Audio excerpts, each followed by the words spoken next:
pengesahan hukum yang gagasan bahwa keadilan dapat dilakukan dengan menciptakan sistem aturan dan prosedur yang objektif, netral, dan otonom. Atau bisa dikatakan rule of law adalah prinsip hukum yang menyatakan bahwa negara harus diperintah oleh hukum dan bukan sekedar keputusan pejabat-pejabat secara individual. Next.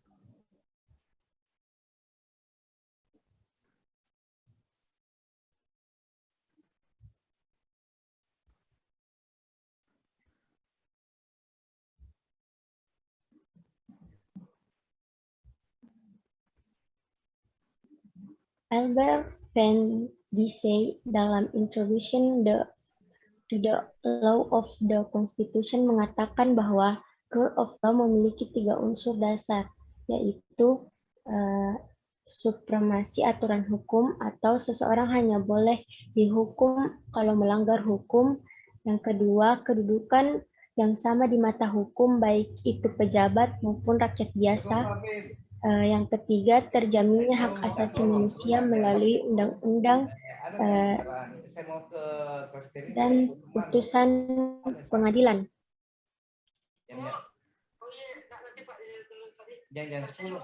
Sekian dari saya kembalikan kepada moderator. Oh, saya sama Pak Reski pada jam 11. Okay. Saya persilakan dari kedua saudara.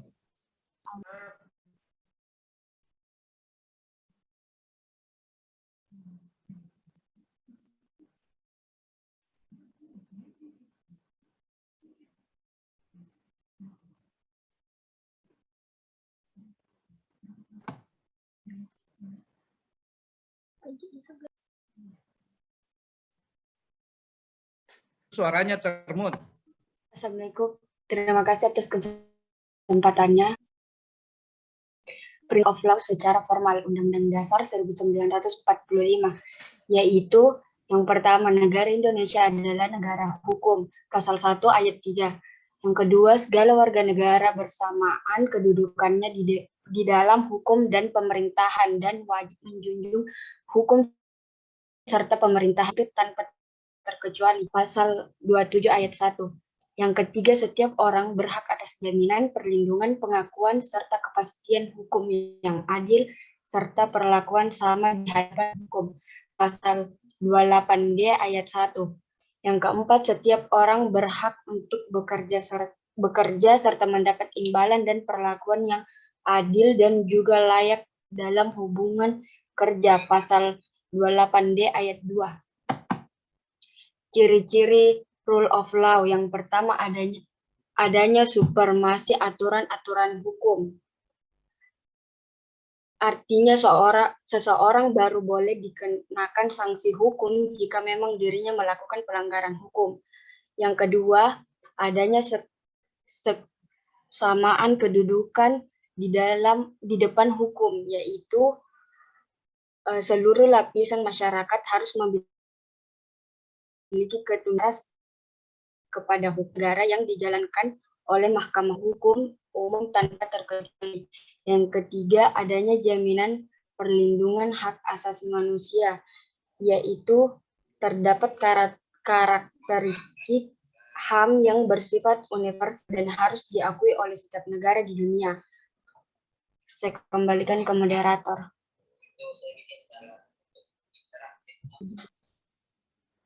Terima kasih. Selanjutnya saya persilahkan kepada Saudari Citra.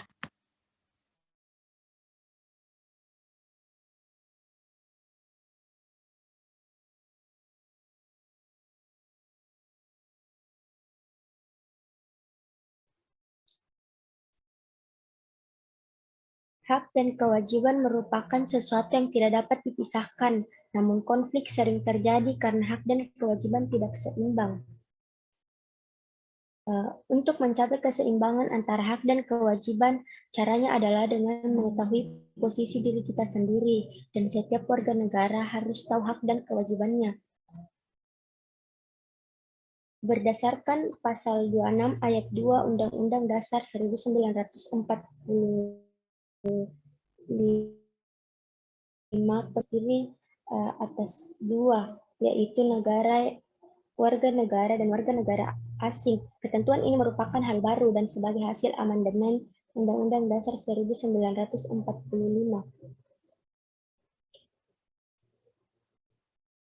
Warga negara Indonesia.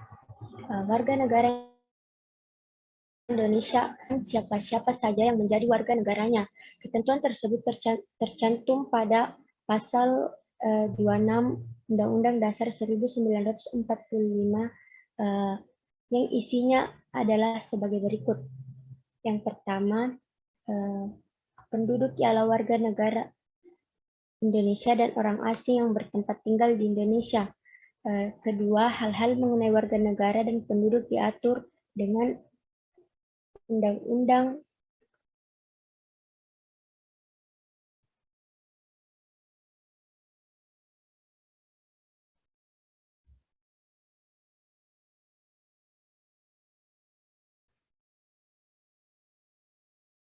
Ketentuan ini merupakan hal baru dan sebagai hasil amandemen Undang-Undang Dasar 1945.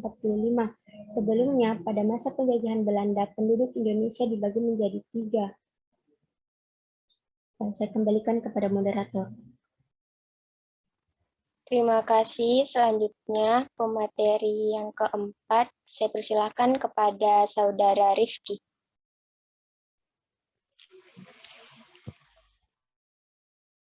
Hak warga negara Indonesia tercantum dalam pasal ayat 27 sampai dengan pasal 28 Undang-Undang 1945. Warga negara Indonesia yaitu hak atas pekerjaan dan penghidupan yang layak.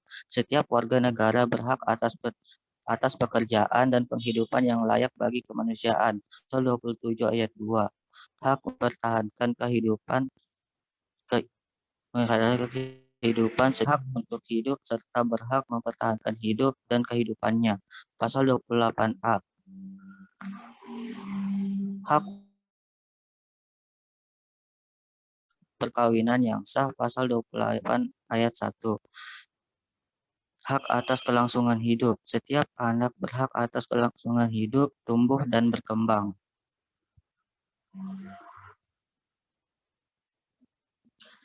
Kewajiban negara Indonesia. Kewajiban adalah sesuatu yang harus kita lakukan dengan penuh rasa tanggung jawab. Contoh kewajiban kita sebagai warga negara Indonesia yaitu yang pertama menaati hukum dan pemerintahan.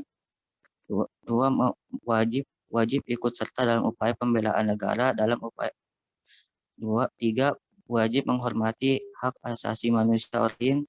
4, wajib tunduk kepada pembatasan yang ditetapkan oleh undang-undang, wajib ikut serta dalam usaha pertahanan dan keamanan negara. Setiap warga negara mengikuti pendidikan dasar dan pemerintah wajib membiayainya. Setiap warga negara menyampaikan pendapat dan aspirasinya di muka umum. Setiap warga negara berkewajiban untuk menjaga keutuhan, persatuan, dan kesatuan negara. Baik, terima kasih. Saya kembalikan kepada moderator. Terima kasih. Dari yang terakhir, saya persilakan kepada Nasa. Apa itu hak asasi manusia? Hak asasi manusia adalah hak dasar yang melekat pada diri manusia secara tak universal dan sebagai anugerah Tuhan Yang Maha Esa. Next. Adapun penjabaran hak asasi manusia dalam Undang-Undang Dasar 1945 yaitu hak asasi manusia sebenarnya tidak dapat dipisahkan dengan pandangan filosofi mengenai manusia yang melatar belakanginya.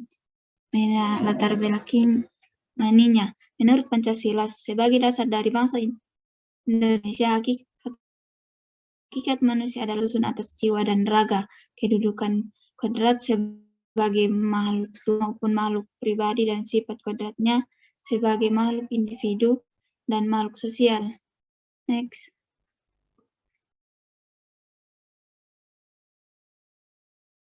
Hak asasi menurut para ahli. 1. Adnan Buyung Nasution. Hak asasi manusia adalah hak yang dimiliki manusia yang diperoleh dan dibawanya sejak dari kelahiran atau kehadiran di dalam kehidupan masyarakat. Kedua, HAM, menurut Jack Donnelly, HAM adalah hak setiap orang karena ia adalah manusia. Hak yang dimaksud setara bagi setiap orang, tidak dapat dicabut dan bersifat universal.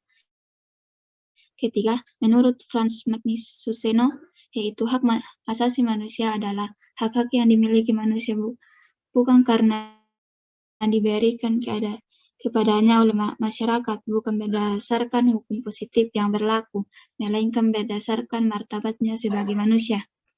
Next. Adapun prinsip dasar hak asasi manusia. 1.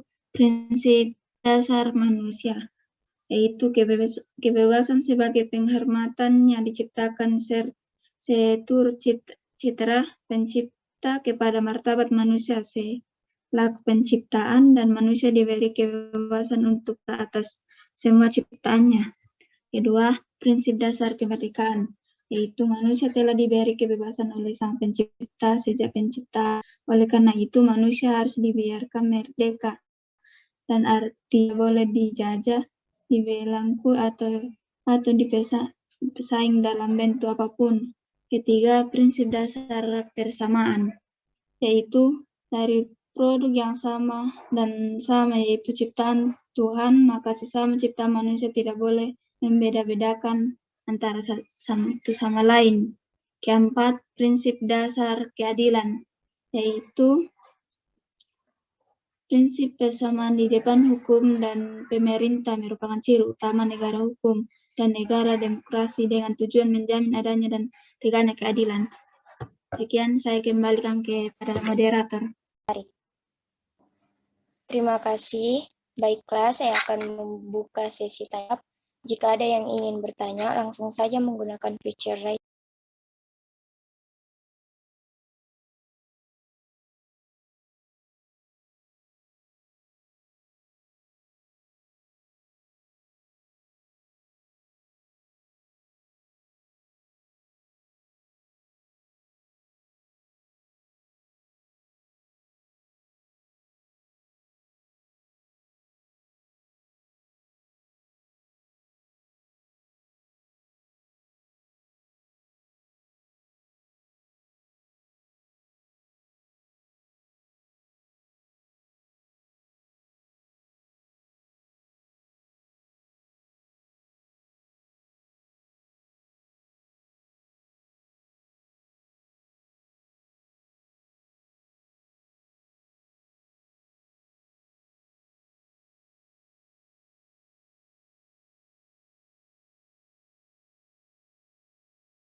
Saya persilakan kepada Saudari Indah untuk memaparkan. Baik, terima kasih atas kesempatan yang diberikan moderator. Seperti yang dijelaskan tadi mengenai dengan sistem rule of law di mana tapi banyak spekulasi yang bermuncul hukum Indonesia kini tidak berjalan efisien. Kenetralan yang ada di rule of law Indonesia tidak sesuai dipengaruhi oleh beberapa faktor.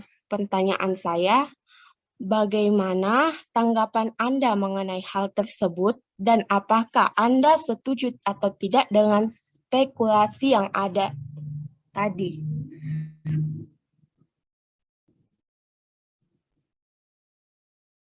Bagaimana, pertanyaan saya sudah jelas?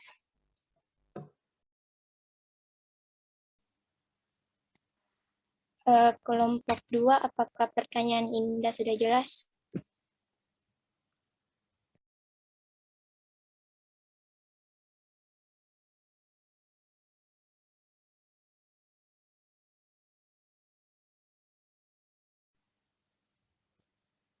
Baiklah, selanjutnya saya persilakan kepada Saudari Wanda untuk memaparkan. Baik, terima kasih atas kesempatannya. Masyarakat baru bisa disebut berada di bawah rule of law jika terdapat kondisi minimum dari sistem hukum. Nah, seperti apa umum dari suatu sistem hukum tersebut? Apakah sudah jelas? Pertanyaannya. Ya, selanjutnya saya persilahkan kepada Saudara Revaldi untuk Baik, terima kasih atas kesempatannya. Saya dari kelompok 4. Saya dijelaskan tentang salah satu hak warga negara ialah hak atas kelangsungan hidup, yang dimana setiap anak berhak atas kelangsungan hidup, tumbuh berkembang, serta berhak dan atas perlindungan dan diskriminasi. Pertanyaan saya, bagaimana pendapat Anda mengenai anak-anak usia dini yang mencari nafkah untuk kehidupannya?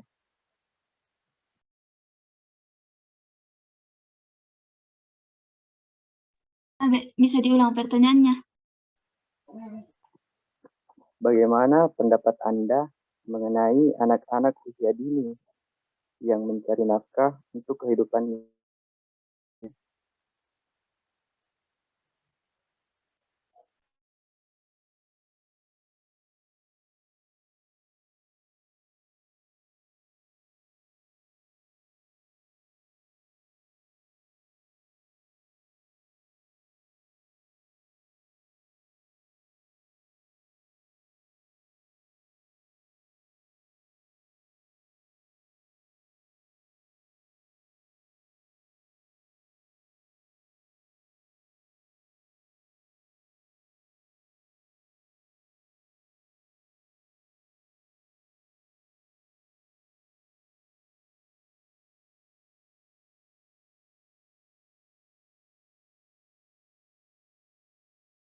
memaparkan pertanyaan. Selanjutnya saya persilahkan kepada Saudari pertanyaannya. Ya, makasih. Saya perwakilan dari kelompok 2 ingin bertanya. Apakah rule of law? Ya, makasih.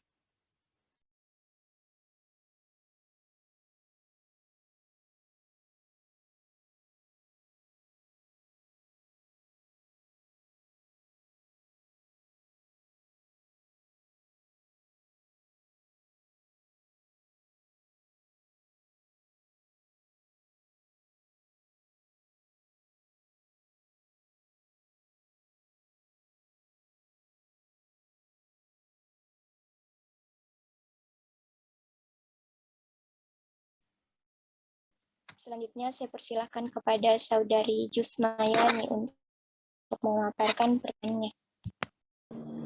Tadi itu kan pas yang di bagian ciri-ciri rule of law itu adanya supremasi aturan-aturan hukum. Apa itu supremasi? Apakah bagaimana mekanismenya supremasi di Indonesia?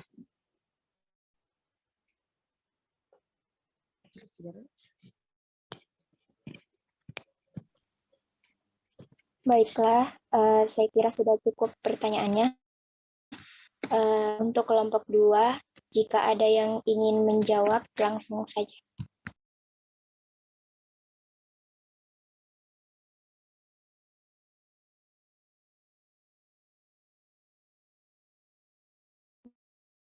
Baik, saya akan menjawab pertanyaan dari Indasari.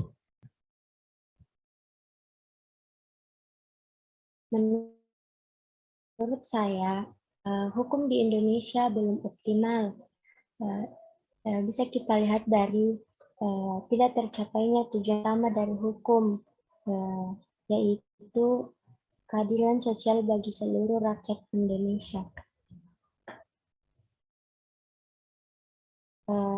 Di negeri ini sangat sulit untuk memperoleh keadilan, padahal hukum di Indonesia sudah disusun dengan sangat baik bila dijalankan dengan benar. Tetapi kenyataan sekarang adalah hukum di Indonesia pelaksanaannya belum sesuai dengan yang bagaimana semestinya. Saya kembalikan kepada moderator.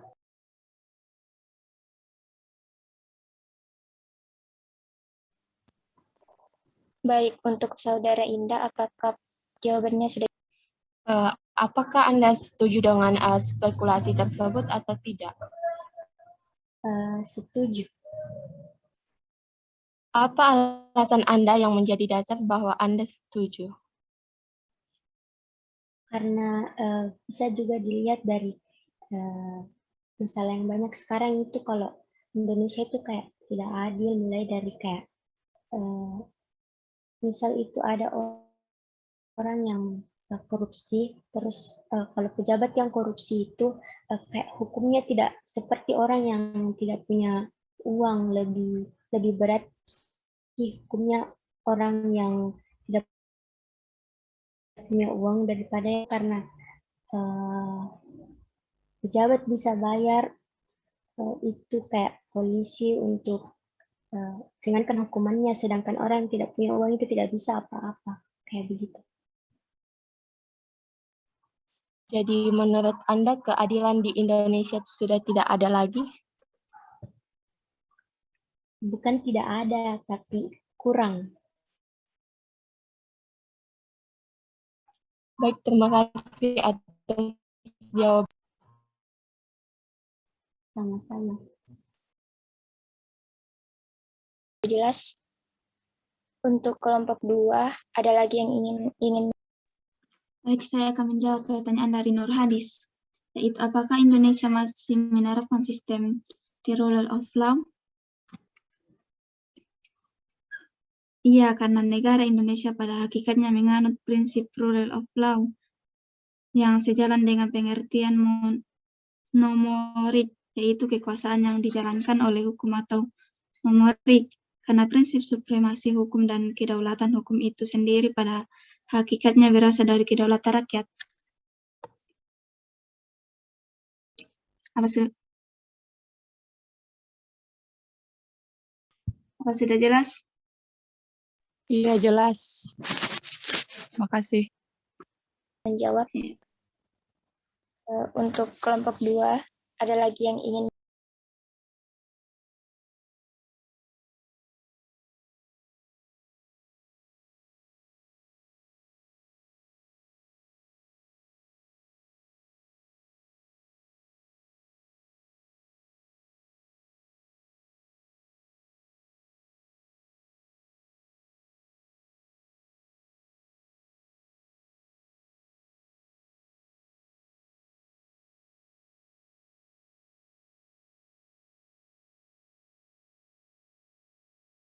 Baik, saya akan menjawab pertanyaan dari Wanda.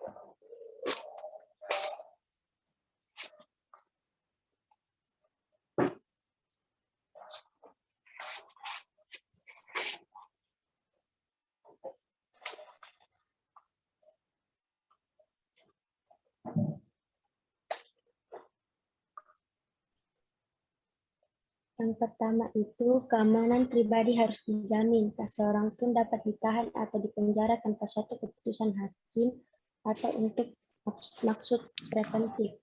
Yang kedua, tidak ada hak-hak fundamental dapat ditafsirkan seperti memungkinkan sesuatu daerah atau sesuatu alat perlengkapan negara untuk mengeluarkan peraturan. Yes.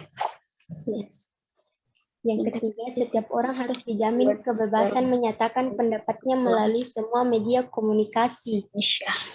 Yang keempat, kehidupan pribadi orang haruslah tak dapat dilanggar. Yang kelima, kebebasan beragama harus dijamin. Yang keenam, hak untuk mendapatkan pengajaran haruslah dijamin kepada semuanya. Yang terakhir, setiap orang berhak untuk kebebasan berkumpul dan berserikat secara damai dan teristimewa untuk menjadi anggota dari suatu partai politik yang dipilihnya sendiri. Sekian dari saya. Menjawab untuk Saudari Wanda, apakah pertanyaannya sudah jelas? Sudah jelas, terima kasih. Baiklah, untuk kelompok 2, apakah ada lagi yang ingin menjawab?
Baik, saya akan menjawab pertanyaan dari Yusmayani.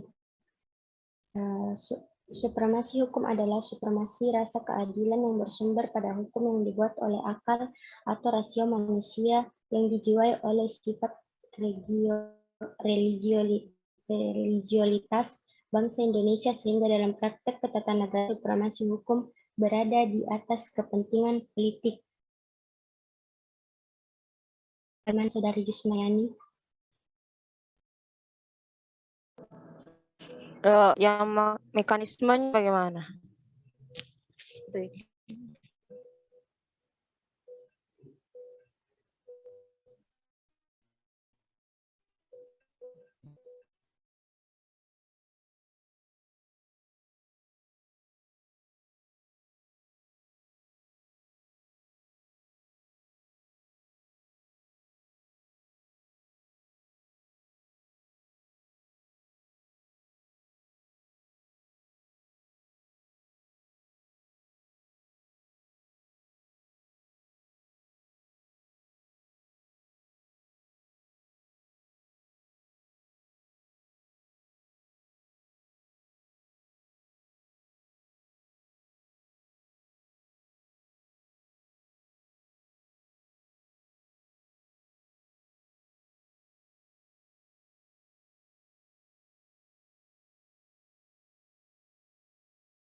Untuklah masih ada pertanyaan.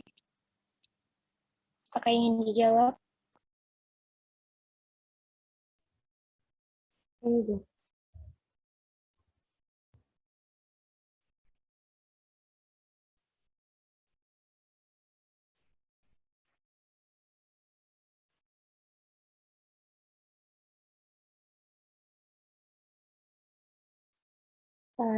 Supremasi hukum dalam proses dan mekanisme impeachment menurut Undang-Undang tahun 1945 merupakan proses pemberhentian presiden dan atau wakil presiden dalam masa jabatannya yang melibatkan 3 lembaga negara yaitu DPR, Konstitusi, dan MPR, di mana hasil dari impeachment yang dilakukan ketiga lembaga tersebut saling memiliki hubungan hukum dan saling mempengaruhi dengan yang lain. Putusan Mahkamah Konstitusi bersifat memberikan tafsir yuridis atas tuduhan DPR mengenai pelanggaran hukum serta perbuatan tercela yang dilakukan dan atau wakil presiden dan atau terbukti bahwa presiden, wakil presiden tidak lagi memenuhi syarat sebagai presiden dan atau wakil presiden.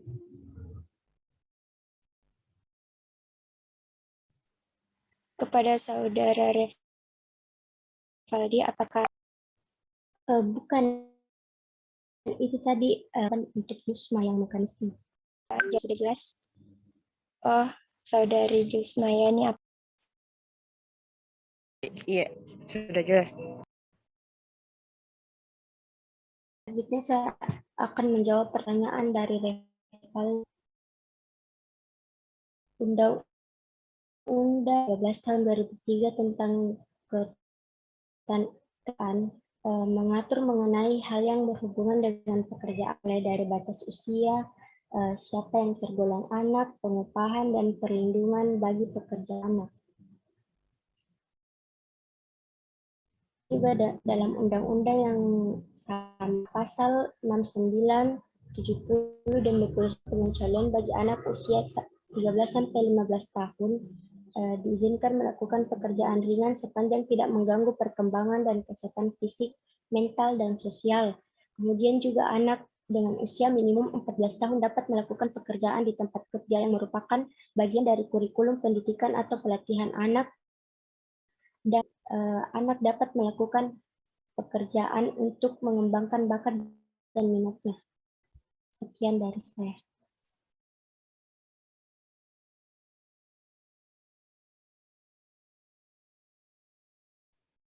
Bagaimana dengan saudara Revaldi? Ya, sudah jelas. Terima kasih. Apakah jawabannya sudah jelas? Baiklah, itulah tadi sesi tanya jawab. Selanjutnya saya akan membaca kesimpulan dari materi ini.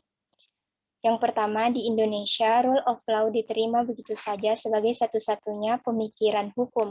Padahal dalam kenyataannya, hukum yang diterapkan sendiri tidak mencerminkan keadilan sosial dan tidak dekat dengan masyarakat. Yang kedua, hak ada segala sesuatu atau dimiliki setiap orang atau individu yang telah dilindungi oleh hukum sejak dia dalam kandungan. Yang ketiga, hak penyelenggaraan kehidupan dan bernegara atau politika yang erat hubungannya dengan harkat dan martabat manusia. Itulah tadi pembacaan kesimpulan dari materi. Baik, demikianlah presentasi dari kelompok 2 mengenai rule of law. Demikianlah presentasi ini. Lebih dan kurangnya mohon dimaafkan. Wassalamualaikum warahmatullahi wabarakatuh. Oke, kita langsung lanjut ke kelompok 3. Yang moderatornya dari kelompok 4 berarti ya? Iya, Kak. Ya. Silakan dimulai.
Ayo moderator.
Bismillahirrahmanirrahim. Assalamualaikum warahmatullahi wabarakatuh. Waalaikumsalam. Pertama-tama saya ucapkan terima kasih kepada dosen mata kuliah Kewarganegaraan yaitu Bapak Dr. Muhammad Syarif Ahmad SOS MPD dan Kak Jaihan Ratna Syarif selaku asisten dosen yang telah memberikan kami kesempatan untuk menyampaikan materi kami yaitu pendidikan anti korupsi. Sebelum mempresentasikan materi kami, saya perkenalkan terlebih dahulu anggota kelompok kami yaitu Wanda Sri Rahma, Muhammad Faizal, Andi Fikratama Matotorang, Fadilri Nur Hadits, dan saya sendiri Andi Amira Divadi Alam sebagai moderator. Untuk materi pertama akan dipresentasikan oleh Wanda Sri Rahma. Saya persilahkan kepada Wanda Sri Rahma untuk mempresentasikan materi pertama.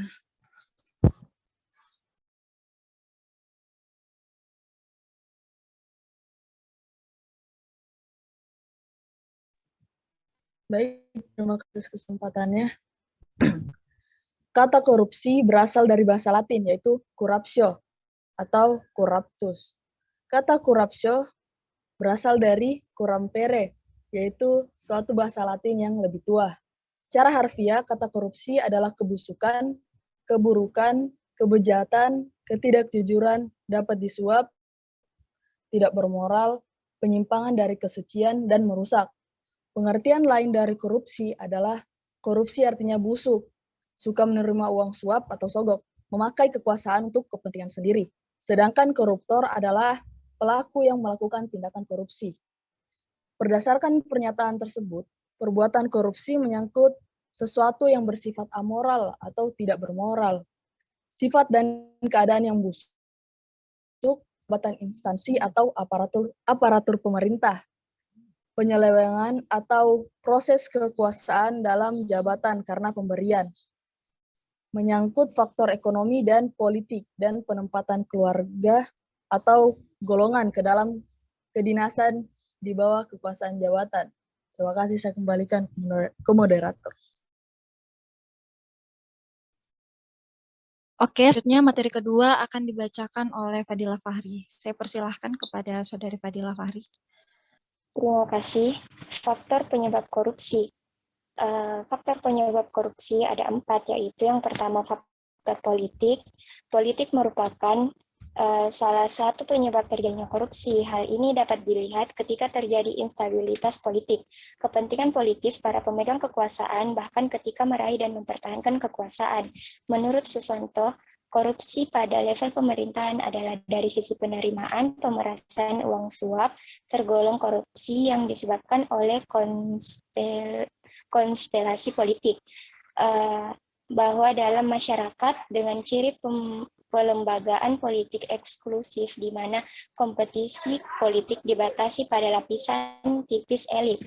Yang kedua, faktor hukum. Faktor hukum bisa dilihat di satu sisi dari aspek perundang-undangan dan sisi lain lemahnya penegakan hukum. Tidak baiknya substansi hukum mudah ditemukan dalam aturan-aturan yang diskriminatif dan tidak adil, rumusan yang tidak jelas tegas sehingga multitafsir kontradiksi dengan peraturan lain baik sederajat maupun yang lebih tinggi.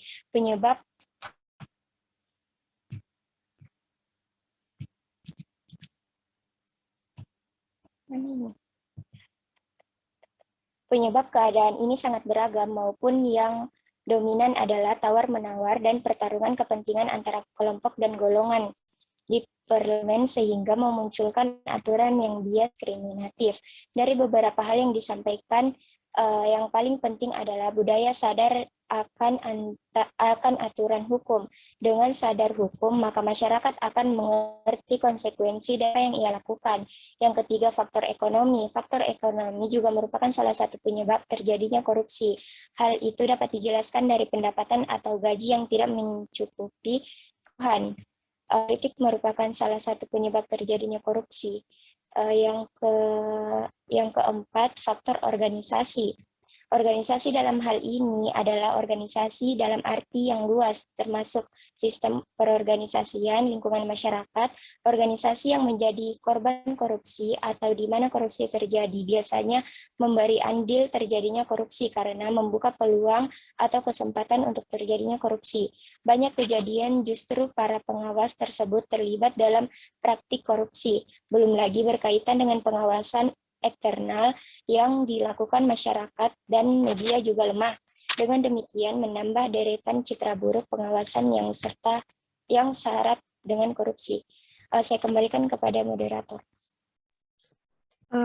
Oke, selanjutnya akan dibacakan oleh Andi Fikratama Matotoran. Saya persilahkan kepada Saudara Fikratama.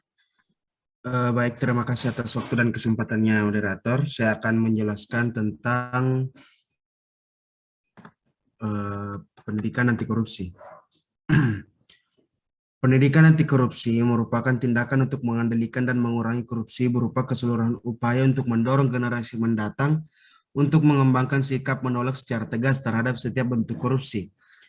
Secara sistematis, gerakan melawan korupsi harus dilakukan secara bersama-sama antara pemerintah dengan masyarakat, dan pemerintah memberikan dukungan yang besar terhadap anggota masyarakat yang membantu upaya pencegahan, pemberantasan, dan penangkapan tindak korupsi. Pendidikan anti korupsi diharapkan mampu memberikan pengetahuan tentang korupsi, meningkatkan kesadaran masyarakat akan bahaya korupsi, sehingga menimbulkan karakter anti korupsi dan menjadi agen perubahan di tengah kehidupan bermasyarakat. Dengan memberikan pemahaman tentang korupsi sebagaimana dijelaskan dalam undang-undang, diharapkan masyarakat mampu mencegah seseorang untuk melakukan tindakan korupsi. Nah, ada beberapa manfaat pentingnya pendidikan anti korupsi. Yang pertama itu menumbuhkan kepekaan atau awareness dan mendeteksi tentang adanya suatu tindakan korupsi baik dari bentuk proses peraturan yang dilanggar dan perilaku korup. Selanjutnya itu mencegah diri sendiri dan orang lain untuk tidak melakukan tindakan korupsi. Yang ketiga, pentingnya ajaran moral terutama pemimpin agar jujur, cinta keadilan, kebenaran, dan bekerja sesuai dengan harapan masyarakat. Selanjutnya, mendorong setiap orang untuk bekerja keras demi kepentingan individu dan kepentingan bersama. Selanjutnya adalah kembangkan karakter yang kuat dan memiliki identitas kebangsaan yang positif. Tanggung jawab guna menciptakan cita-cita bangsa dan negara. Nah, menurut Nanang dan Romu bahwa nilai-nilai yang ditanamkan dalam pendidikan anti korupsi adalah yang pertama itu nilai kejujuran, nilai kemandirian, nilai kepedulian, nilai kedisiplinan, nilai tanggung jawab, nilai kerja keras, nilai kesederhanaan, dan nilai keberanian. Sedangkan model pendidikan korupsi dilakukan dengan pendekatan humanistik dapat dilakukan dengan berikut. Yang pertama itu menumbuh kembangkan nilai positif seperti suka berbuat baik, suka menolong, dan memiliki iman dan bertakwa. Yang kedua adalah Menyadari bahwa pentingnya ajaran moral terutama pemimpin agar jujur, cinta keadilan, kebenaran, dan bekerja sesuai dengan harapan masyarakat. Yang ketiga, mendorong setiap orang untuk bekerja keras demi kepentingan individu dan kepentingan bersama. Yang keempat, menumbuh kembangkan karakter pribadi yang kuat dan memiliki identitas kebangsaan yang positif. Tanggung jawab guna mencapai cita-cita bangsa dan negara. Oleh karena itu, pemerintah dan masyarakat harus fokus melakukan upaya pencegahan melalui dari dunia pendidikan, sehingga pendidikan, perguruan tinggi, dan mahasiswa diharapkan mampu mencegah korupsi serta menjadi agen perubahan dalam gerakan anti korupsi di masyarakat. Terima kasih atas kesempatannya. Saya kembalikan kepada moderator. Oke, materi selanjutnya akan dibacakan oleh Nur Hadits. Saya persilahkan Saudara Nur Hadits. Ya, makasih. Dampak korupsi. Korupsi berdampak sangat buruk bagi kehidupan berbangsa dan bernegara, karena telah terjadi kebusukan, ketidakjujuran, dan melukai rasa keadilan masyarakat. Dampak korupsi yang lain bisa berupa yang runtuhnya akhlak, moral, integritas, dan religiositas bangsa. Yang kedua, adanya efek buruk bagi perekonomian negara. Yang ketiga, korupsi memberi kontribusi bagi matinya etos kerja masyarakat. Yang keempat, terjadinya eksploitasi sumber daya alam oleh segelintir orang. Yang kelima, memiliki dampak sosial dengan merosotnya human capital. Saya kembalikan kepada moderator. Oke, selanjutnya materi terakhir akan dibacakan oleh saya persilahkan kepada Saudara Muhammad Faisal.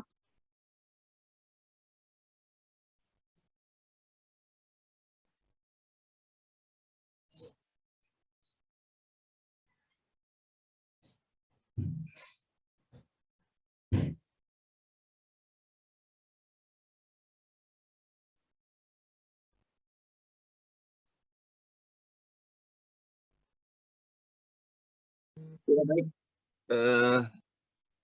Mohon maaf, upaya pencegahan korupsi. Upaya pencegahan korupsi itu banyak sekali hambatan dalam pemberantasan korupsi. Terlebih bila korupsi sudah secara sistemik mengakar dalam segala aspek di kehidupan masyarakat di sebuah negara. Ada yang mengatakan bahwa upaya yang paling tepat untuk memberantas korupsi adalah menghukum seberat-beratnya pelaku korupsi. Dengan demikian, bidang hukum khususnya hukum pidana akan dianggap sebagai jawaban yang paling tepat untuk memberantas korupsi. Merupakan sebuah realita bahwa kita sudah memiliki berbagai perangkat hukum untuk memberantas korupsi, yaitu peraturan perundang-undangan. Kita memiliki lembaga serta aparat hukum menjadi mengabdi atau menjalankan peraturan tersebut baik kepolisian, kejaksaan, dan pengadilan. Kita bahkan memiliki lembaga independen yang Komisi Pemberantasan Korupsi atau KPK, yang kesemuanya dibentuk salah satunya untuk memberantas korupsi. Namun, apa yang terjadi? Korupsi tetap tumbuh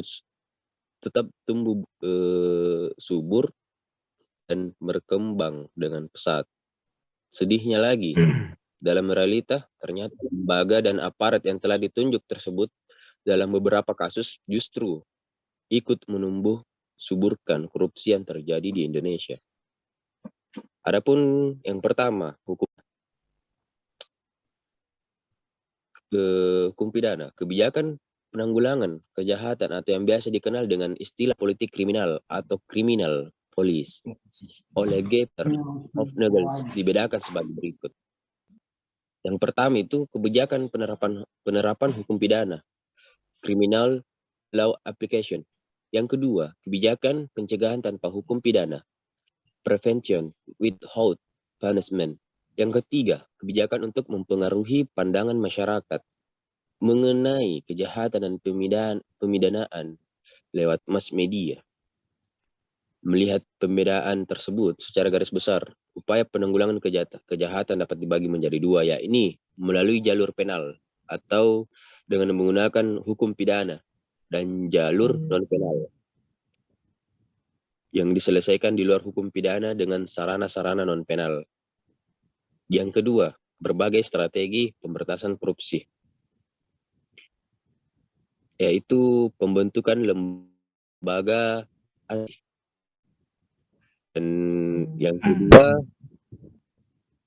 pencegahan korupsi di sektor publik.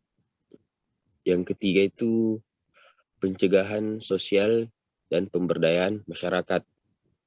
Yang keempat, pengembangan dan pembuatan berbagai instrumen hukum yang pencegahan dan pemberantasan korupsi. Yang kelima, monitoring dan evaluasi. Sekian dari saya. Saya kembalikan kepada moderator. Sekian materi dari kelompok kami. Selanjutnya saya akan persilahkan kepada teman-teman jika ada yang ingin bertanya dengan menggunakan fitur raise hand. Oke, saya persilahkan kepada Saudari Adialda Fitriani. Baik, terima kasih atas kesempatannya. Pertanyaan saya yaitu, apakah pelaku tindakan pidana korupsi yang mengembalikan kerugian negara dapat menghapuskan pidananya?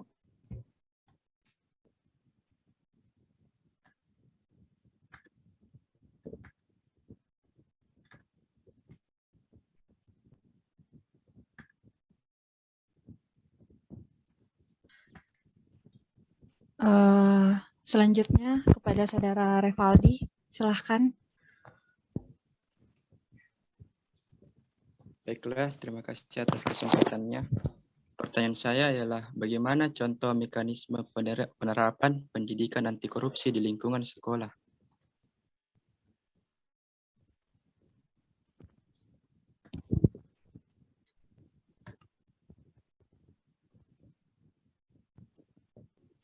Oke, selanjutnya kepada Saudari Ratnasari. Baiklah, saya akan bertanya, apa peran mahasiswa dalam pemberantasan korupsi? Bisa diulang, Ratnasari? Bisa diulang. Apa peran mahasiswa dalam pemberantasan korupsi?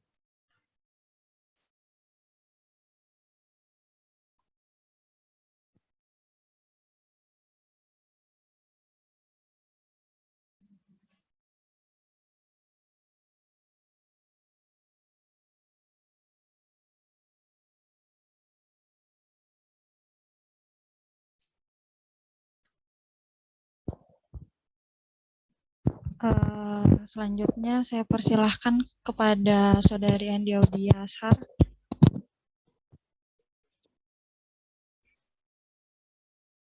Terima kasih atas pertanyaan saya, bagaimana upaya pemerintah dalam membuat masyarakat sadar akan hukum?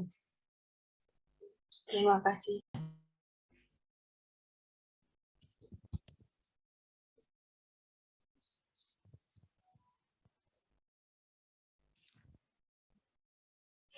Oke, selanjutnya kepada Saudari Anissa Salsabila.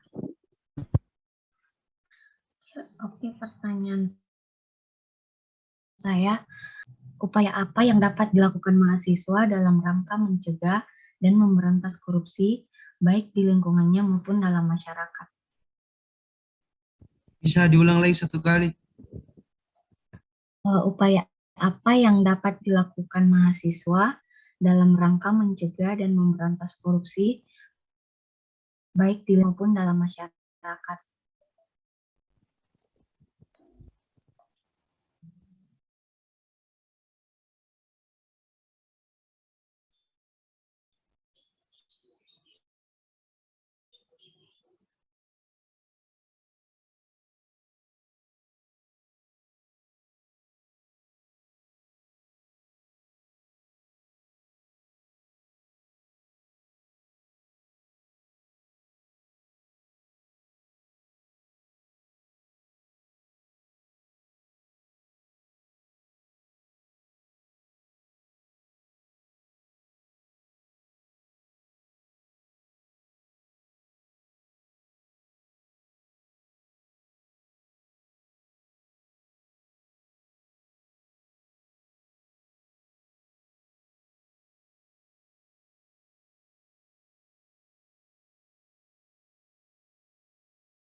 Ya baik, saya akan menjawab pertanyaan dari saudari Alda.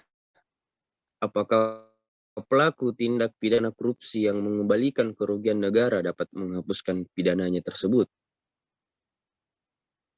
Pengembalian kerugian keuangan negara atau perekonomian negara tidak menghapuskan dipidananya pelaku tindak pidana sebagaimana dimaksud dalam pasal 2 dan pasal 3 Undang-Undang Nomor 31 Tahun 1999 tentang pemberantasan tindak pidana korupsi sebagaimana yang telah diubah oleh Undang-Undang Nomor 20 Tahun 2001.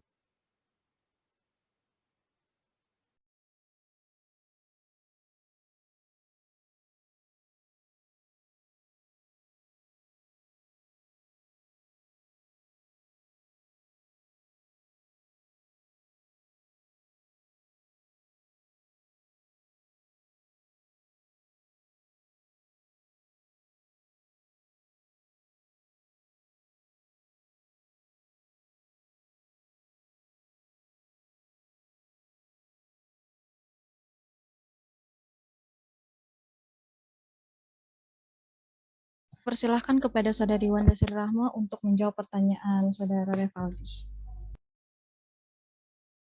Baik, saya akan menjawab pertanyaan dari Revaldi. Bagaimana contoh mekanisme penerapan pendidikan anti korupsi di lingkungan sekolah? Penanaman nilai anti korupsi dapat ditanamkan melalui kegiatan-kegiatan di luar pembelajaran, misalnya dalam kegiatan ekstrakurikuler atau kegiatan. Penanaman nilai dengan model ini lebih mengutamakan pengolahan dan penanaman nilai melalui suatu kegiatan untuk dibahas dan dikupas nilai-nilai hidupnya. Model ini dapat dilaksanakan oleh guru sekolah yang bersangkutan yang mendapat tugas tersebut atau dipercayakan kepada lembaga di luar sekolah untuk melaksanakannya. Misalnya dari si pemberantas korupsi atau KPK. Terima kasih.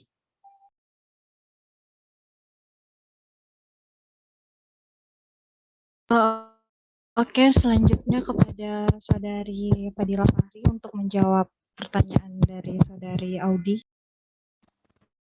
Baiklah, saya akan menjawab pertanyaan Audi, bagaimana upaya pemerintah dalam membuat masyarakat sadar akan hukum. Upaya yang dilakukan oleh pemerintah adalah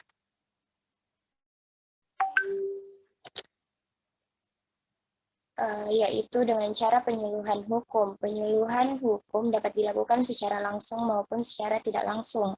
Penyuluhan hukum secara langsung yaitu penyuluhan hukum yang berhadapan langsung dengan masyarakat, misalnya dengan berdiskusi ataupun ceramah. Sedangkan penyuluhan hukum secara tidak langsung yaitu penyuluhan hukum yang dilakukan dengan cara tidak berhadapan masyarakat, melainkan melalui media para seperti televisi, radio, bahan bacaan, maupun melalui pesan moral yang ada pada film.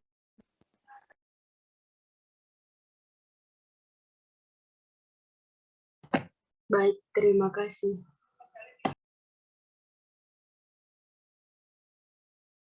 Selanjutnya kepada Saudari Nur Hadij. Silahkan untuk menjawab pertanyaan dari Saudari Ratnasari. Ya, makasih. Saya akan menjawab pertanyaan dari Ratnasari, yaitu apa dalam pemberantasan korupsi. Sebagai kontrol sosial, mahasiswa dapat melakukan peran preventif terhadap korupsi dengan membantu masyarakat dalam mewujudkan ketentuan dan peraturan yang adil dan berpihak pada rakyat banyak, sekaligus kritisi peraturan yang tidak adil dan tidak berpihak pada masyarakat. Ya, makasih. Saya kembalikan.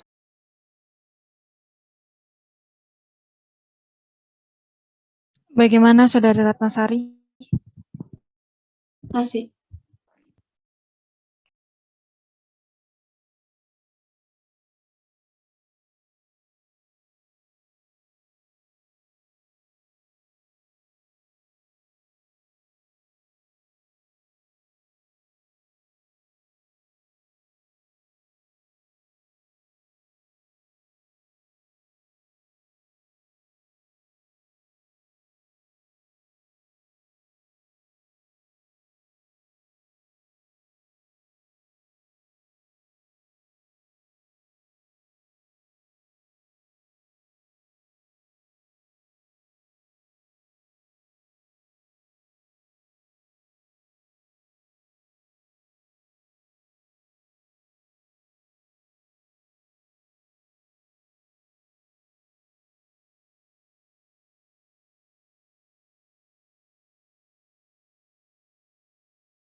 Oke, saya akan membuka sesi kedua untuk pertanyaan. Yang mau bertanya, silakan menggunakan fitur raise hand. Kepada Saudari Yunita, silakan. Baik, terima kasih atas kesempatan yang telah diberikan kepada saya. Saya adalah mengapa di Indonesia tidak menerapkan hukuman mati kepada terpidana kasus korupsi. Terima kasih.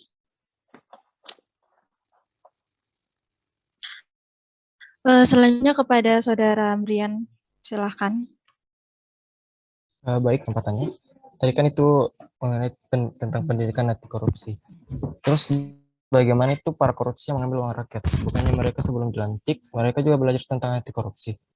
Dan juga mereka punya agama. Bagaimana pendapat Anda tentang mereka yang melanggar? Terima kasih. Selanjutnya kepada Saudari Nurul Hanifah. Baiklah, pertanyaan saya yaitu, perkembangan tindak pidana korupsi di Indonesia sangat cepat, berkembang dan sangat tinggi. Apakah menurut pendapat Anda tindak pidana korupsi di Indonesia disebabkan oleh lemahnya hukum di Indonesia atau karena para pejabatnya yang kurang jujur?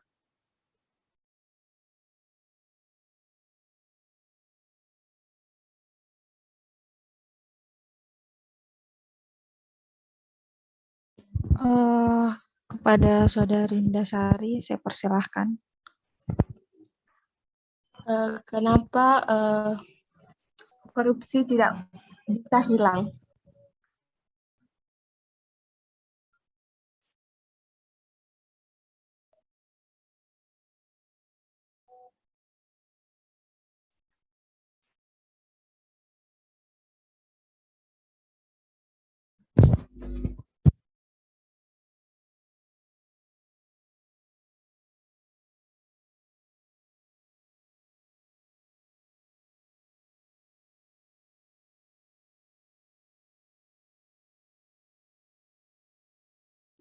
Saya persilahkan kepada Saudari Wanda untuk menjawab pertanyaan dari Saudari Yunita. Baik, terima kasih atas kesempatannya. Mengapa di Indonesia tidak menerapkan hukuman mati kepada terpidana kasus korupsi? Karena hukuman mati dianggap melanggar hak yang paling mendasar, yaitu hak untuk hidup. Dan juga hukuman mati bukanlah solusi yang tepat untuk memberantas korupsi. Karena selain tidak cukup efektif mengatasi tindak pidana korupsi, bertentangan dengan norma hak asasi manusia. Terima kasih. Bisa saya tambahkan moderator sedikit? Silahkan. Oke, sekarang ini sedang ada wacana yang terjadi karena dulu penerapkan hukuman mati. Cuman kembali lagi kita lihat dulu ini undang-undang dan strukturnya bagaimana. Akhirnya banyak yang di undang-undang itu. Nah, Wakil Menteri Hukum dan HAM yaitu Edward Omar Syarif, yaitu menilai dua mantan menteri, yakni mantan Menteri Kelautan Perikanan Edi Prabowo dan Mensos itu layak untuk dituntut hukuman mati. Alasannya mereka melakukan praktik korupsi di tengah pandemi COVID-19. Nah, akhirnya ini yang jadi perdebatan di masyarakat. Apakah tidak? Tapi kembali lagi, karena undang-undang di Indonesia itu sangat ketat dan seleksinya atau syarat-syaratnya itu ketika dihukum mati tetap ada perhitungan dari undang-undang, makanya sampai sekarang ini masih diwacanakan gitu. Bisa saya sanggah? Silahkan. Begini, kalau misalnya hukuman mati itu melanggar hak asasi manusia, terus dengan hukuman atau undang-undang yang ada sekarang bisa membuat efek jerak kepada pelaku tindak korupsi. Terima kasih. Bisa saya jawab? Ini menurut pasal 2 Undang-Undang tentang nomor 31 tahun 99 tentang Tipikor, tindak pidana korupsi. memang masih mencantumkan hukuman mati bagi korupsi yang dilakukan dalam keadaan tertentu, seperti saat menghadapi bencana alam. Contohnya itu kayak COVID nih. Namun penerapan itu harus memenuhi sejumlah syarat yang ketat, sehingga sulit. Nah, kembali lagi pertimbangannya itu undang-undang. Karena undang-undang itu seperti kita tahu tugasnya undang-undang itu sejahterakan, tapi walaupun sebenarnya hal yang dilakukan koruptor ini sangat-sangat bejat sekali loh. Dia ambil uang rakyat. Begitu. Makasih Rey. Makasih Mi. Bagaimana, Rey? Iya, terima kasih. Oke.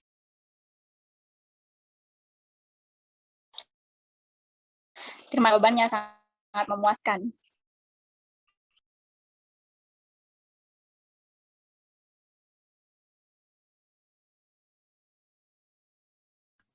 Saya ingin menjawab pertanyaannya saya Salsabila tentang apa upaya yang dilakukan mahasiswa dalam rangka mencegah dan memberantas korupsi baik di lingkungannya maupun di masyarakat. Nah, yang pertama itu berperan optimal dalam pemberantasan korupsi adalah pembenahan terhadap dirinya dan kampusnya, di mana mahasiswa harus mendemonstrasikan bahwa diri dan kampusnya harus bersih dan jauh dari perbuatan korupsi. Upaya pemberantasan korupsi itu dimulai sejak awal perkuliahan. Jadi ceritanya ini dia mendemonstrasikan, dia bersosialisasi, dia mengkampanyekan tentang kesadaran bahwa korupsi itu bahaya. Nah, dalam siswa ini sebagai kontrol sosial dapat juga berperan aktif sebagai preventif terhadap korupsi dengan membantu masyarakat dalam mewujudkan ketentuan peraturan yang adil dan berpihak kepada rakyat banyak. Artinya bisa jadi sebagai kayak penyampaian utamanya masyarakat begitu, perwakilannya masyarakat, itu posisinya mahasiswa. Terima kasih. Bagaimana Saudari Salsabila? Apakah puas? Ya, puas. Terima kasih, Kak.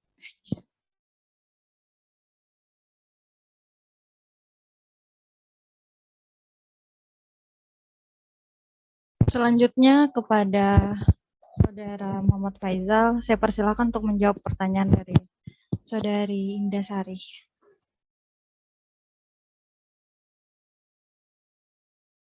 Ya, baik, terima kasih Bu Moderator. Mengapa di Indonesia sulit hilang itu korupsi? Karena pertama itu, sebagaimana itu korupsi sudah mengakar dan menjadi budaya. Yang kedua, tidak ada hukuman yang mematikan bagi yang sudah pernah menjadi bagi koruptor. Tidak ada hukuman yang mematikan. Yang ketiga itu, korupsi bukan perkara individu, tapi sistem yang kuat. Dan yang keempat, tidak ada upaya yang kuat dari pemerintah untuk memberantas korupsi. Yang kelima, korupsi bukanlah akhir dari segalanya. Hidup masih berjalan. Bagaimana Saudari Indah?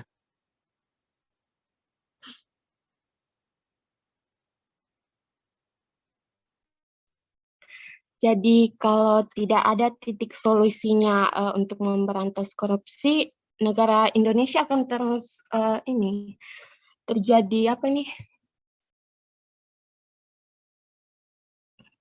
Tidak ada ketentraman dan kedamaian yang ada di Indonesia itu tidak ada karena tidak ada solusi yang diupayakan pemerintah untuk memberantas korupsi ini. Oh, ada. Kalau solusi pemerintah itu ada dalam perang melawan korupsi. Bahkan pemerintah bekerja sama dengan masyarakat. Yaitu pertama, akhiri impunitas. Yang kedua, mereformasi administrasi publik dan manajemen keuangan. Yang ketiga itu mengenali jenis korupsi dulu. Yang keempat, memaksimalkan kekuatan masyarakat. Kelima, menggunakan jalur komunikasi alternatif. Keenam itu memanfaatkan teknologi. Ketujuh, memberikan kontribusi. Ke-8, menutup celah internasional. Baik, Saudara Faisal, terima kasih atas pertanyaan yang sangat, jawaban yang sangat luar biasanya. Bisa saya sanggah juga. Luar biasa. Silahkan disanggah. Itu tadi kan ada 5 poin yang disampaikan Faisal. Di poin terakhir itu korupsi bukan akhir dari kehidupan, tapi maksudnya ini kan korupsi yang kayak fatal begitu.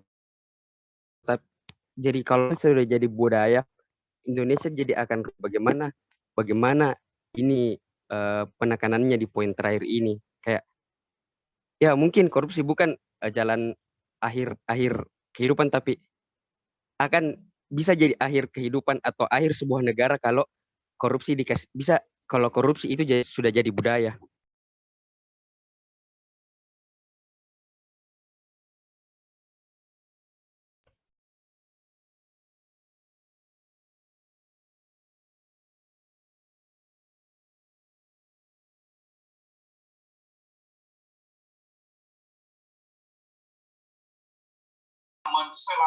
Mensinergikan antara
Tadi bilang apa tadi? Bisa diulang? Ini yang tentang kan ada tadi dari pertanyaannya Indah, terus poin. Nah di 5 poin, di poin terakhir yang poin 5 ada itu korupsi bukan akhir dari kehidupan, betul? Begini, korupsi kan bukanlah akhir dari segalanya. Ya, Hidup ya, masih itu. bisa berjalan. Ya. Nah, tapi maksudnya ini kan korupsi kayak tindakan yang fatal. Jadi kalau misalnya penekanannya bukan akhir segala kehidupan, itu kayak bisa mengarah ke situ. Bisa berujung ke akhir dari sebuah negara karena korupsi sudah jadi budaya, Mi. Begitu maksudku. Memang korupsi itu disebut sebagai budaya karena sebagian mayoritas warga negara Indonesia adalah pelaku koruptor. Jadi maksud Faisal itu kenapa dia sebut budaya itu korupsi itu adalah budaya, karena itu tadi, karena sebagian warga negara Indonesia adalah pelaku akhir dari sebuah kehidupan, karena kalau kita terus ada di masalah korupsi, permasalahan yang lain tidak akan terselesaikan karena hanya fokus pada satu titik saja. Sedangkan masalah-masalah di Indonesia itu bukan hanya satu, tapi masih banyak. Mungkin begitu. Jadi saya sanggah lagi nih, bisa Ibu moderator. Bisa, silahkan. Nah, kenapa saya bilang hidup masih bisa berjalan? Jadi di dalam mereka itu dalam penjara masih bisa bermain ponsel, bisa pun belanja hingga makan enak. Nah, dan ruang khusus disediakan untuk membuat mereka nyaman. Bagaimana itu? Inilah beberapa hal yang menyebabkan korupsi tidak berhenti di Indonesia. Itu kenapa dibilang bisa Indonesia itu korupsi itu sudah jadi budaya dari Indonesia. Karena mereka menganggap korupsi hanya membuat mereka di penjara. Keluar dari sana masih bisa melakukan hal yang sama, bahkan jauh lebih besar. Dan jika melakukan korupsi merupakan akhir dari sebuah kehidupan, maka mereka tidak akan memilih untuk mencuri uang rakyat. Sekian. Terima kasih. Bagaimana Pak Saudara Terima kasih Ray? atas jawabannya. Kepada Saudara Fikratama untuk menjawab pertanyaan dari Saudari Nur Hanifah. Oh, saya kira Dinda.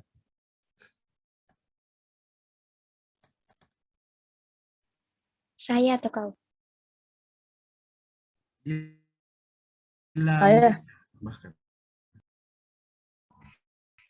Baik, saya akan menjawab pertanyaan dari Nurul Hanifah.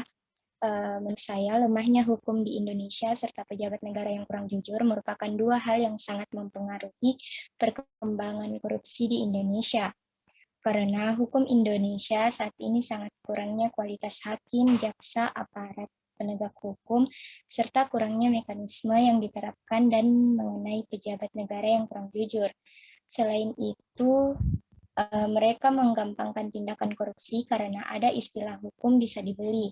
Itulah yang menyebabkan kenapa korupsi terus terjadi sampai sekarang. Saya kembali. Oke, bagaimana? Lalu apakah ada hukum yang di Indonesia yang menitik beratkan atau yang membuat tindak pidana korupsi melemah? Ada. Bisa tolong jelaskan? Yang pertama itu sudah ada undang-undangnya. Undang-undangnya itu menitik beratkan di tindak pidana. Makanya saudari mungkin bisa cari di Google itu namanya Tipikor. Undang-undang Tipikor. Undang-undang Tipikor itu dia menitik beratkan di tindak pidana korupsi. Itu. Tapi kenapa jika memang ada tindak pidana korupsi yang menitik beratkan itu hukum ke pidana korupsi, tapi mengapa di Indonesia masih terus berkembang padahal sudah ada tindak pidana, ada hukum yang menitik beratkan tindak pidana korupsi tersebut? Kayak kenapa bisa itu terus berkembang lagi padahal sudah ada hukum yang menitik beratkan tentang tindak pidana korupsi tersebut? Nah, ini kan kembali lagi kepada lingkungannya. Sebenarnya koruptor itu dia ini terpicu dari lingkungannya. Entahkah itu dari lingkungan sekitarnya ataupun pola hidupnya. Itu kan semua terkait ke itunya, ke pola hidupnya seperti itu, lingkungannya. Nah, makanya kenapa bisa ini terus berjalan terus? Karena lingkungan ini yang susah dibunuh begitu. Lingkungan ini yang susah diubah. Sedangkan kita sebagai mahasiswa yang selalu berkuar-kuar bilang kita menolak korupsi, kita menolak tindak pidana korupsi, itu semua akan susah pada waktunya karena lingkungan yang susah diubah. Nah, itulah kenapa nama lainnya dari budaya itu ya ini lingkungannya. Begitu. Terima kasih. Saya tambahkan sedikit. Silakan. Moderator bisa. Pernah juga itu ada yang di acara TV yang apa itu kalau bukan menteri. Pokoknya saya tidak tahu, tapi dia mengatakan Indonesia tidak akan pernah damai, Indonesia tidak akan pernah sejahtera karena warga negara Indonesia tidak takut akan Tuhan. Jadi makanya itu dari itu, karena Indonesia tidak akan takut Tuhan, jadi Indonesia akan melakukan hal-hal yang tidak terpuji seperti itu, tindakan korupsi, apalagi itu selalu ambil hak-hak dan kewajiban orang lain. Makanya tidak damai, tidak ada habisnya ini korupsi karena mereka sendiri tidak takut akan Tuhan. Jadi itu kembali lagi di diri sendiri mereka. Seperti juga kita itu kalau misalnya Nasuruti mama tak bilang pergi dulu beli ini nak, tapi dibilang nanti pi. Seperti juga itu koruptor itu kepala batu, tidak mau mendengar, jadinya terus menerus terjadi, tidak ada akhirnya. Mungkin luar biasa. Terima kasih tambahannya, Indah.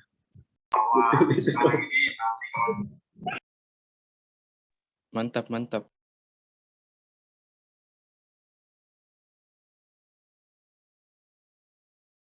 Bagaimana saudari Nurul Hanifah? Ya baik, terima kasih atas jawabannya. Terakhir saya persilahkan kepada saudari Wanda Sri Rahma untuk menjawab pertanyaan Amrian. Saya persilahkan.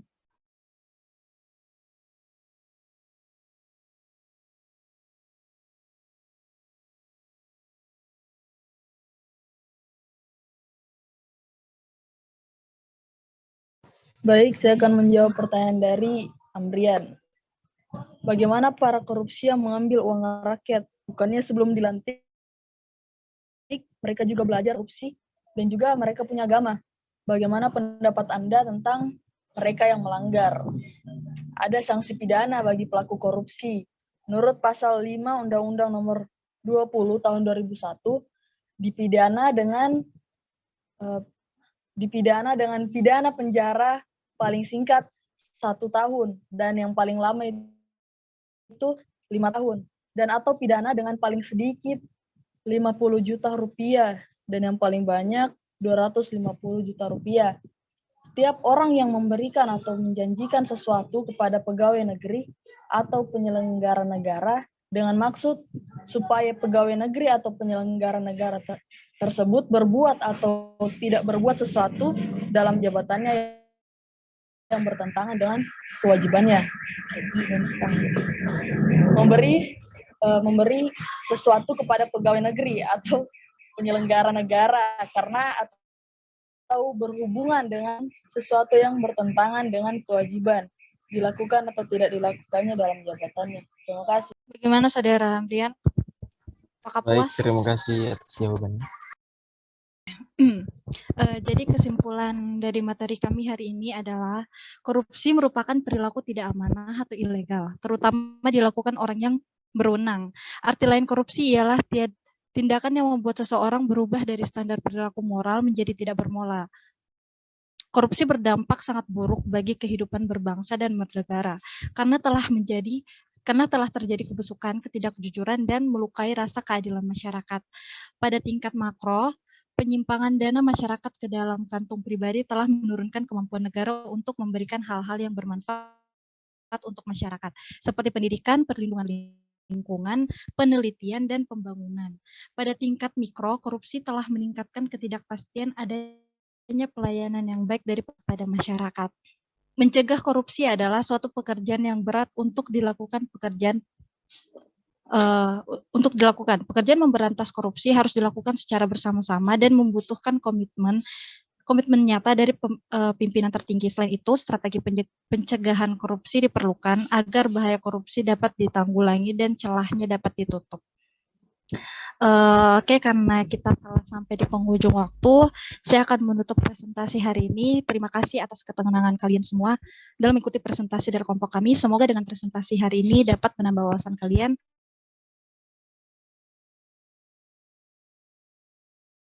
Saya tutup presentasi hari ini. Wabillahi taufiq wal hidayah. Wassalamualaikum warahmatullahi wabarakatuh.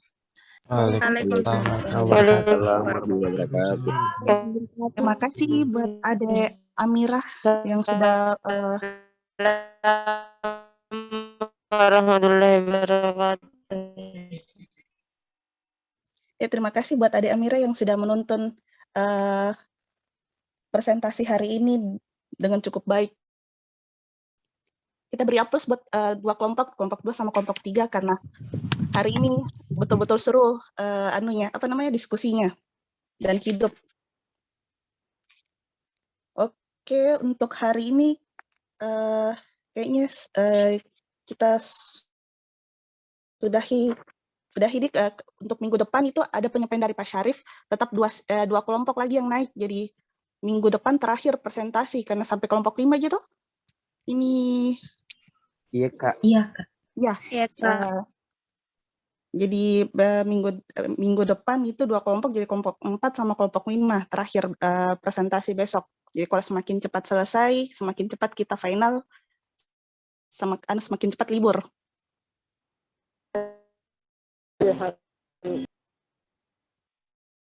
Terima kasih banyak buat adik-adik hari ini sudah mengikuti proses pembelajaran dengan baik dan tertib. Iya, Kak. Iya, Oke. Kak. Iya, Kak. Sampai ketemu minggu depan. Makasih, Kak. Makasih, Iya, Kak. Kak. Makasih, Kak. Buat korupsi. Ya, Selivia. Ya, Kak. Iya. Iya, Kak.